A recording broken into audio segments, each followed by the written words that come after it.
War at Armageddon. Ano nga ba ang kahulugan ng salitang Armageddon? Ito ay isang Hebrew word na binubuo ng dalawang salita, Har at Megiddon. Har means mountain, at ang meaning naman ng Megiddon ay slaughter. Kaya ang ibig sabihin ng Armageddon ay mountain of slaughter. Maraming mga Bible teachers na nagsasabi na ang War at Armageddon ay magaganap sa Megiddo. Ayon sa kasaysayan, ito ay ang lugar sa Israel kung saan napakarami ng mga labanan ang naganap. Subalit hindi tama na sabihin na ang War at Armageddon ay magaganap sa Megiddo. Ayon sa propesiya sa Joel 3:11-12, ang Armageddon ay tumutukoy sa Valley of Jehoshaphat. Basahin natin ang ilang mga verses. Joel 3:11-12. Humarito kayo agad, lahat ng bansa sa paligid, at magtipon kayo sa libis. O Panginoon, ipadala mo ang iyong mga hukbo. Kailangang humanda ang mga bansa at magtungo sa libis ng Jehoshaphat. Ako ay uupo roon upang hatulan ang lahat ng bansa sa paligid. Malinaw na sinasabi rito na ang lugar kung saan magaganap ang digmaan ay sa libis ng Jehoshaphat, or sa English ay Valley of Jehoshaphat. Ang lugar na ito ay malapit lang sa Jerusalem. Ito ay pinapatunayan ng Zechariah 14:4. Sa araw na iyon, tatayo ang Panginoon sa bundok ng mga olibo sa gawing silangan ng Jerusalem. Ang War at Armageddon ay magsisimula sa pagbabalik ng Panginoon. Ayon sa Acts 1:11-12, ang Panginoong Hesus ay umakyat sa langit mula sa bundok ng mga olibo. At sa kanyang muling pagbabalik, siya din ay bababa at tatayo sa bundok ng mga olibo. Ayon sa Zechariah 14:4, ang lugar na ito ay sa gawing silangan lamang ng Jerusalem. Kaya hindi natin maaaring sabihin na ang War at Armageddon ay magaganap sa Megiddo, dahil ang Megiddo ay 60 miles away from Jerusalem sa bandang hilaga. Kaya dapat tayong maging malinaw na ang lugar na Armageddon ay hindi tumutukoy sa Megiddo. Ang Armageddon ay tumutukoy sa Valley of Jehoshaphat. Sa digmaang ito sa Armageddon, titipunin ng mga maruruming espiritu ang mga masasamang tao na maghihimagsik sa Panginoon. Ito ang magiging digmaan sa pagitan ng Diyos at ng tao, langit at lupa, Kristo at Antikristo.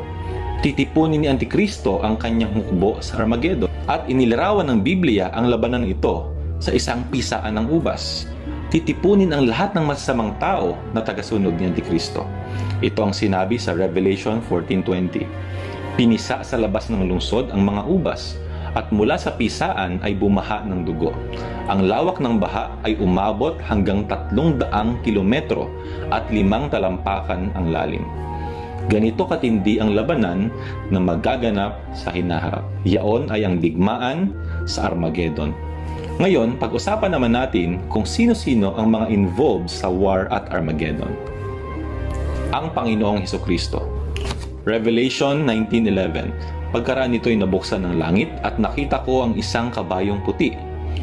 Ang sakay nito'y tinatawag na tapat at totoo, sapagkat matuwid siyang humatol at makipagdigma. Ang verse na ito ay tumutukoy sa pagbabalik ng Panginoon mula sa langit.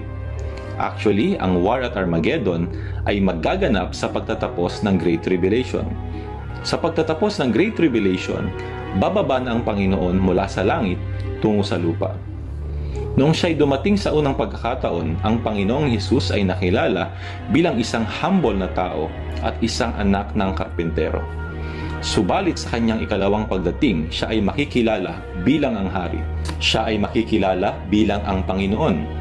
At sa kanyang ikalawang pagbabalik, siya ay maghahatol at makikidigma kay Antikristo sa 10 hari at sa mga hukbo nito.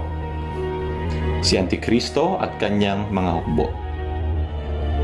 Ang kalaban ng Panginoong Hesus ay si Antikristo at ang kanyang mga hukbo. Revelation 19:19.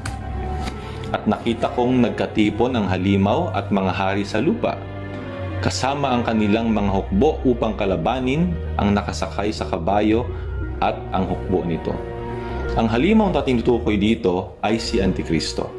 Kasama niya ang mga hari. Kabilang na rin dito ang 10 hari na nasa ilalim ng kanyang kapangyarihan. At ang mga hukbo naman dito ay tumutukoy sa 200 million horsemen na nagmumula sa silangan.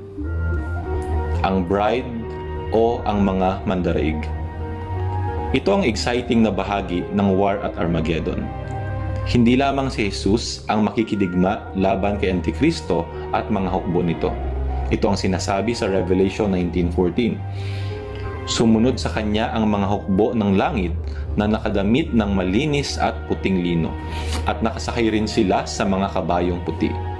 Ang mga hukbo dito ay tumutukoy sa mga believers. Subalit, hindi lahat ng mga believers. Sila ang mga matured at tapat na believers.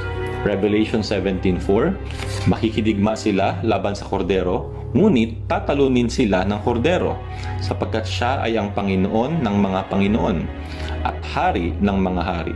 Kasama niya sa tagumpay ang kanyang mga tinawag, pinili at tapat na tagasunod. Ang mga tapat na tagasunod na ito ay tumutukoy sa mga mananampalataya na na-rapture bago pa magsimula ang Great Tribulation. Ang mga tapat na tagasunod ay binubuo din ng mga mananampalataya na na-rapture sa pagtatapos ng Great Tribulation. Habang sila ay nasa ulap sa himpapawid, mayroong kasalan na magaganap. Ang mga tapat at mature na believers ay magiging qualified na pakasalan ng Panginoon. Subalit, ang mga talunan at hindi tapat na mga believers ay hindi makakasali at sila ay maiiwan sa kahihiyan. At pagkatapos ang mga tapat na believers ay bababa kasama ng Panginoon. Mabubuksan ang langit at sila ay makikita ng mga tao bilang isang hukbo na kasama ng Panginoon.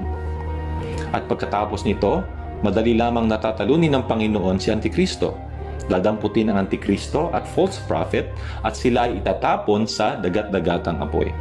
Habang ang mga natirang mga hari at mga hukbo ay papatayin gamit ang tabak na lumalabas sa bibig ng Panginoong Hesus. Ikalawang Tesalonica 2:8, malalantad na ang suwail, ngunit pagdating ng Panginoong Hesus, papatayin niya ang suwail. Bubugahan niya ito ng hininga mula sa kanyang bibig at pupuksain sa pamamagitan ng kanyang nakakasilaw na liwanag. Revelation 19:15, may matalim na tabak na lumalabas sa kanyang bibig na gagamitin niyang panlupig sa mga bansa.